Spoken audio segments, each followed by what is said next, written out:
있다는 것은 참 얼마나 좋은 일인지 모릅니다. 저는 어릴 때에 두 명의 아주 친한 친구가 있었습니다. 어릴 때는 함께 교회를 다니면서 대부분의 시간들을 함께 보냈습니다. 교회 봉사도 아주 열심히 했었습니다. 세월이 많이 흐르고 지금은 한 친구는 부산의 우리 교단의 어느 교회의 안수 집사로 섬기고 있습니다. 그리고 제가 아쉬울 때마다 많은 도움을 이 친구로부터 받고 있습니다. 제가 어릴 때 교회 다닌다고 부모님께 혼나곤 했는데 그럴 때마다 저를 많이 도와줬습니다.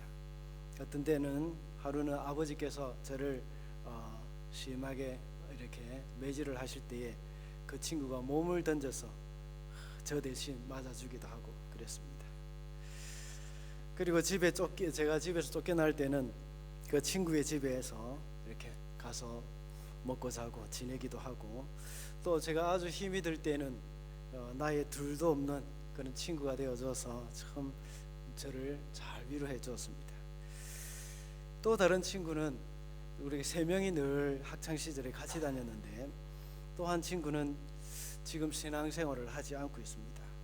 제가 몇 번 만나서 다시 신앙생활 할 것을 권면하고 참 되도록이면 만나려고 또 많은 시도를 했지만 어째서인지 만남 자체가 이루어지지 않았습니다. 이 성경 본문을 볼 때마다 그 친구가 생각이 나곤 합니다. 오늘 나오는 본문에서는 이 한 사람의 이 중풍병자의 신실한 친구들이 나오고 있습니다. 이 친구들 덕분에 중풍병자는 그의 인생은 완전히 엄청난 변화가 일어난 것을 우리가 알게 됩니다. 그의 삶이 완전히 달라지는 그런 역사가 일어난 것입니다. 이러한 변화는 바로 그의 신실한 친구 덕분입니다. 그래서 한 영혼을 위한 우정이라는 제목으로 오늘은 말씀을 좀 살펴보고자 합니다. 먼저 한 영혼을 위한 우정은 친구를 예수님께로 인도하는 것입니다.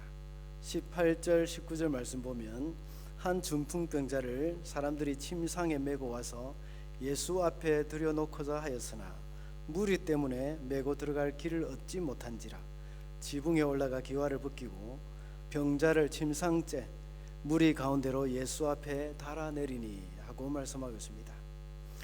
예수님께서 한 집에 앉아서 사람들을 가르치고 계실 때였습니다.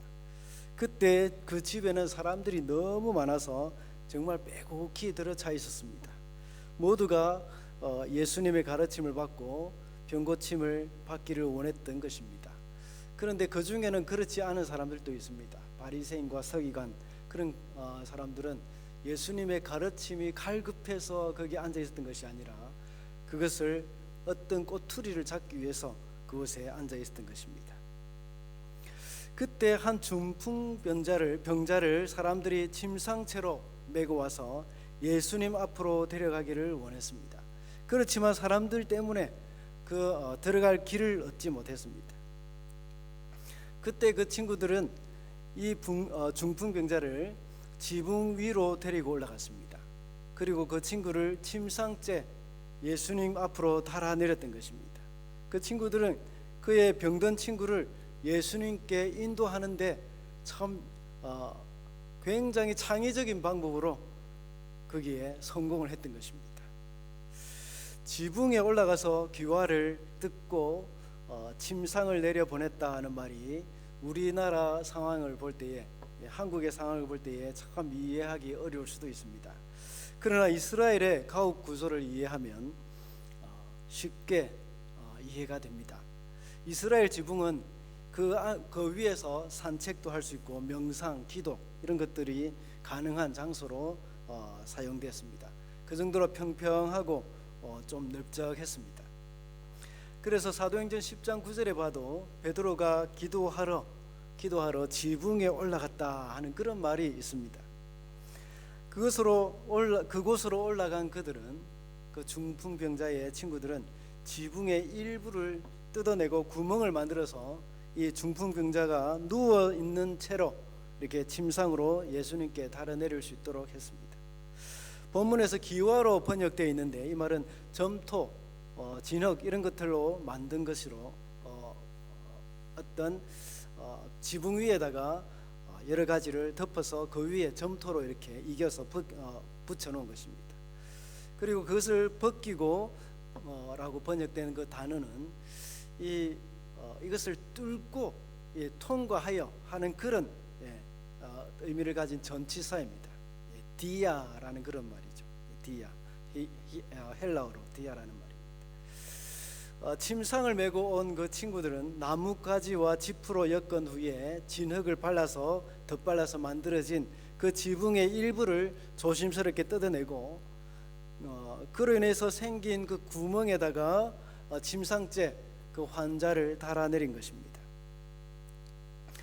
그런데 여기서 우리가 주목해야 할 부분이 있습니다. 친구들이 중풍병자를 데리고 예수님께로 가려고 했지만 이 방해거리가 있었던 것입니다. 그 방해거리는 무리들이었습니다.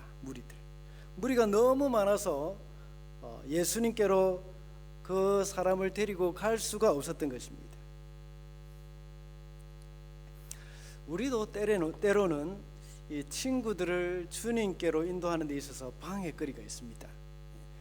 그것은 다름 아니라 교회 안에 있는 사람들 때문입니다. 이거 집 안에 있는 무리들 때문에 그 중풍병자 친구를 그 안으로 데리고 들어가지 못했던 것처럼 때로는 교회 안에 있는 사람들 때문에 교회 밖에 있는 사람들이 예수님을 만나지 못하는 그런 경우가 있습니다. 이 카필라이터 이만재 씨라는 분이 현대인들이 왜 교회에 가지 않는가를 5가지로 이야기를 하고 있습니다. 첫째는 기독교인들의 첫 인상이 너무 시끄럽고 유난스럽다는 것입니다. 둘째는 교회에 다니는 이 사람들이 집안의 일을 소홀히 하고 교회만 너무 얽매인다는 겁니다. 셋째는 교회가 각종 모임에 참석하기를 지나치게 강요함으로 교인들이 지나치게 모임에 참석하기 때문이라는 것입니다. 그리고 넷째는 교인들이 너무 배타적이고 고리타분하다는 것입니다. 다섯째는 교회와 세상이 다를 것이 없다는 것입니다. 앞에 4가지는 그럴 수도 있습니다. 행사가 있다면 교회에 많이 나올 수도 있고 또 보수적인 신앙이 있는 그런 교회는 좀 세상과 이렇게 고리타분한 그러한 세상 사람들이 볼 때 참 고리타분하다 하는 그것을 느낄 수도 있습니다. 그러나 이 5번째 차이가 없다는 것은 참 심각한 문제입니다. 교회에 가서 보니까 시기 질투하고 세상의 평가의 기준과 별로 다를 것이 없다는 것입니다. 그래서 교회 다녀봐야 별로 좋은 것이 없다는 것입니다. 세상 사람들은 하나님의 말씀인 성경 자체가 문제가 있다고 생각하지 않습니다. 성경 말씀도 좋고 교회도 좋고 예수님도 좋은데 그러나 교회 다니는 그 사람들이 싫다는 것입니다. 우리가 곰곰이 생각해 봐야 할 문제가 이것입니다. 혹시 저와 여러분이 이 무리 속에 속해 있을 수도 있습니다. 이 무리가 꽉 차서 다른 사람들이 예수 믿지 않는 사람들이 들어오기가 싫은 것입니다. 혹시 우리의 잘못으로 오히려 교회에 오고자 하는 사람들의 그 길을 막고 있을 수도 있습니다. 교회에 나오고 싶지만 누구누구 때문에 못 나가겠다 하고 이렇게 말하는 사람이 있어서는 안 됩니다.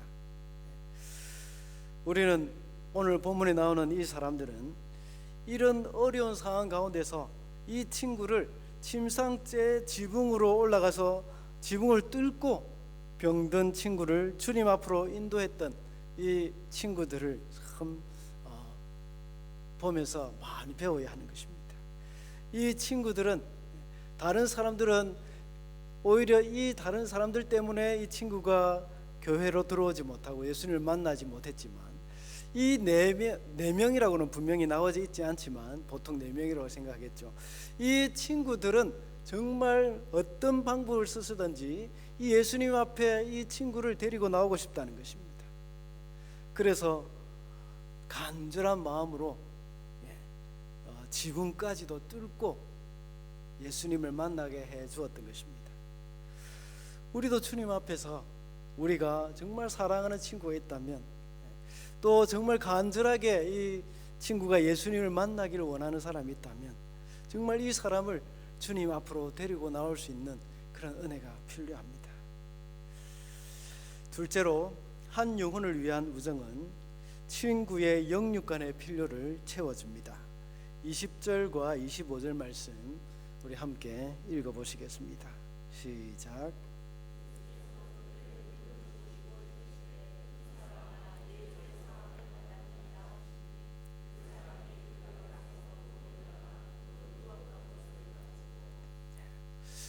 오늘 본문에 나오는 친구의 인도로 예수님 앞에 올 수 있었던 그 친구, 중풍병자, 그는 주님 앞에 나와서 그의 중풍병을 고침을 받게 되었습니다. 그래서 24절에서 예수님께서 그 사람에게 말씀하시되 일어나서 내 침상을 들고 집으로 가라고 이렇게 말씀하셨습니다. 그리고 그 사람은 순종하여 25절과 같이 이 사람들 앞에서 곧 일어나 누웠던 침상을 가지고 하나님께 영광을 돌렸다고 말씀하고 있습니다. 그리고 그뿐만 아니라 그 죄도 역시 사함을 받았습니다.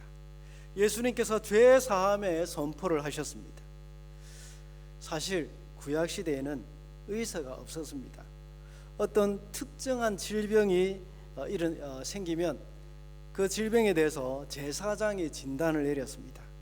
그리고 만약에 그 사람의 질병이 다 나았다면 그것을 진단 다시 해보고 선언하면서 죄 사함의 선언도 해줍니다.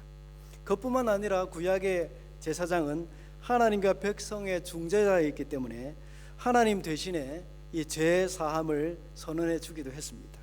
그래서 하나님 앞에 제사를 지내고 나면 이제 속죄제 이런 것들은 이제 죄 사함을 선언하기도 했습니다. 그리고 제사장은 하나님 대신에 백성에게 축복도 해줍니다. 그래서 민수기 6장에 보면 이렇게 백성을 위해서 복을 빌어주라고 합니다.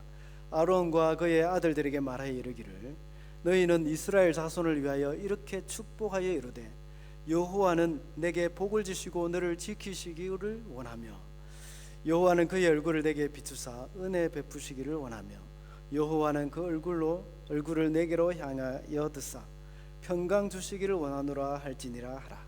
그들은 이같이 내 이름으로 이스라엘 자손에게 축복할지니 내가 그들에게 복을 주리라 하고 말씀하고 있습니다. 오늘날도 그렇습니다. 교회마다 약간씩 다르긴 하지만 어떤 교회는 사죄의 선언이라는 것을 예배 가운데 순서로 넣고 있습니다. 그래서 예배 가운데에 예배 중에 성도들이 지난 한 주를 돌아보면서 하나님 앞에 회개할 때에 그 회개 기도가 끝나면 목사님이 대신해서 사죄의 성경 말씀을 읽으면서 사죄의 선언을 해줍니다. 그리고 예배 마지막에는 축도를 합니다. 사실 축도를 정확하게 말하자면 강복 선언이라고 합니다. 그래서 목사가 하나님을 대신해서 복을 선언하는 것입니다. 이때 사용하는 구절을 바로 아까 조금 전에 읽었던 민수기 6장 24절부터 26절 말씀을 읽기도 하고 또 고린도후서 13장 13절을 사용하기도 합니다. 그 외에 성경 몇 군데를 보면 또 축도할 때에 사용할 수 있는 구절들이 있습니다. 이와 같은 맥락에서 볼 때에 바리새인과 서기관들이 하는 말 중에 21절과 같이 이 신성모독하는 자가 누구냐, 오직 하나님 외에 누가 능히 죄를 사하겠느냐라고 말하는 이유가 있습니다.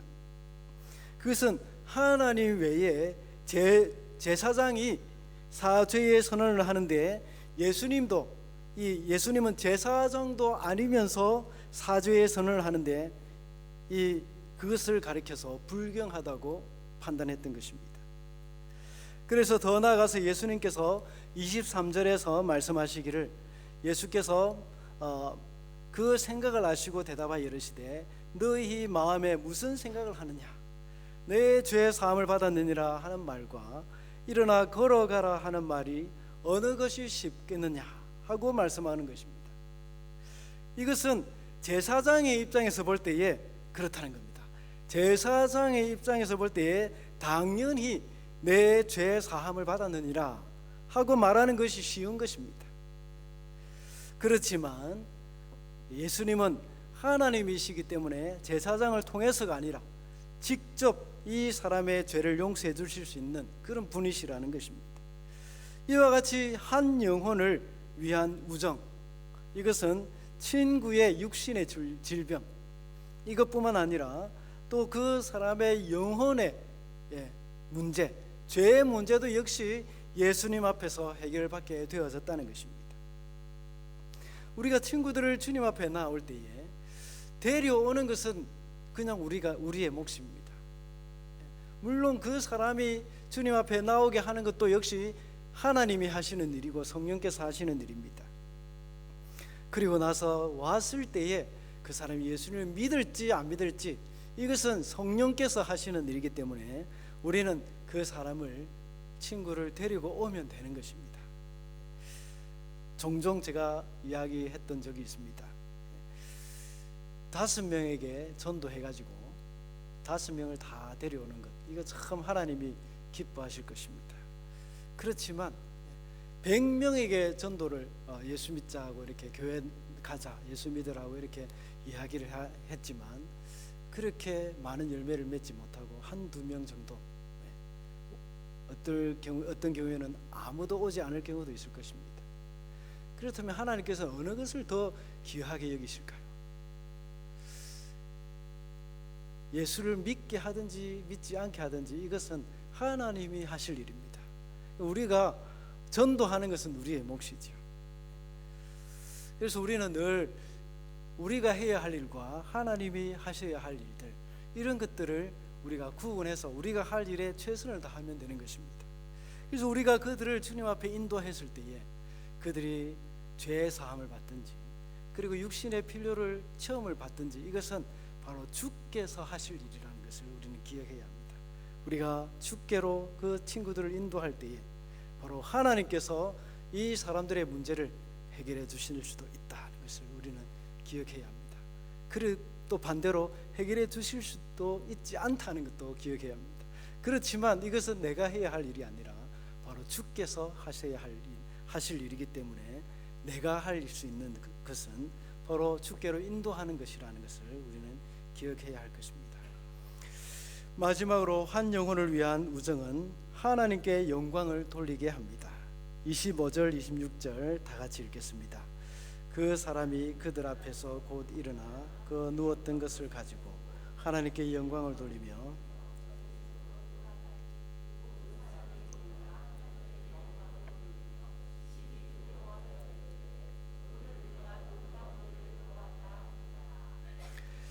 예수님의 치유의 선언과 죄 사함의 선언으로 인하여서 중풍병 걸린 이 사람은 영육간의 큰 복을 받았습니다. 그리고 그 병에서 나음을 받고 침상을 가지고 하나님께 영광을 돌렸다고 이렇게 말씀하고 있습니다. 그리고 집으로 돌아갔습니다. 그리고 여기에 모인 그 사람들도 역시 하나님께 영광을 돌리며 두려워했다고 말씀합니다. 중풍병에 걸린 친구들의 섬김으로 인해서 하나님께 영광이 되었던 것입니다. 오늘날 현대사회도 역시 마찬가지입니다. 이 사회는 오늘 본문에 나오는 중풍병자와 같이 스스로 하나님께 나아갈 수 없는 사람들이며 스스로 죄를 없애기 위해서 할 수 있는 일이 아무것도 없는 그런 사람들입니다. 이들을 위해서 우리 믿는 사람들이 나서야 하는 것입니다. 오늘 본문의 사건과 같이 하나님은 이 사회를 위해서 또한 오늘날 스스로 주님 앞에 나올 수 없는 사람들을 위해서 우리 믿는 사람들이 나서기를 원하고 계시는 것입니다. 또한 하나님은 저와 여러분을 통해서 이 일을 행하시기를 즐겨하시고 있습니다. 그런데 많은 사람들은 생각합니다. 내가 예수 믿고 행실이 나쁜데 어떻게 전도를 할 것인가? 물론 아까 처음에 제가 서두에 말씀드렸던 것처럼 예수 믿는 사람 때문에 전도가 막히는 경우가 참 많이 있습니다. 그렇다고 해서 우리가 전도를 하지 않아서는 안 된다는 것입니다. 이런데 내가 행실이 나쁜데 어떻게 전도를 할 수 있을까? 나의 과거를 돌아볼 때에 과연 내 전도를 받고 내 친구들이 죽게 돌아올 수 있을까? 그러면서 아예 예수 믿는다는 사실조차도 숨기고 있는 그런 사람들도 있습니다. 제가 아는 한 목사님은 늦게 예수님을 믿게 되었습니다. 고등학교 다닐 때는 좀 불량스러운 친구들과 많이 어울려 다녔던 분입니다. 그리고 나중에 회심을 해가지고 신학을 하게 되었고 전도사님이 되었습니다.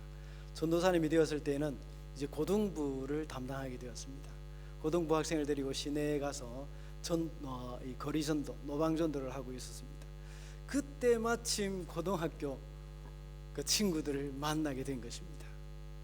고등학교 친구들이 그 전도사님에게 이야기를 했습니다. 야, 너 여기서 뭐 하냐? 하고 이렇게 물었습니다. 그래서 그 전도사님이 약간 곤란한 듯이 내가 전도사가 됐다고 그렇게 이야기를 했습니다.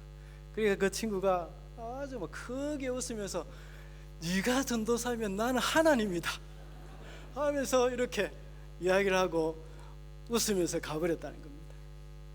그 말을 듣고 그 전도사님은 이 노방전도 하는 시간 내내 침을 해가지고 아무 말도 하지 않고 그냥 빨리 끝내고 교회로 돌아와서 정말 심각하게 계속 앉아 있었다는 겁니다. 그런데 그 전도사님이 나중에는 이 청소년 사역하는 그러한 목사님이 되셨습니다.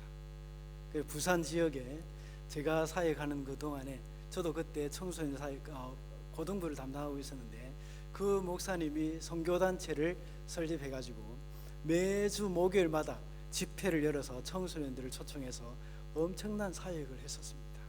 그 많은 청소년들이 그 집회를 통해서 그 선교단체를 통해서 회심을 하게 되었고 주께로 돌아오게 되었던 것입니다.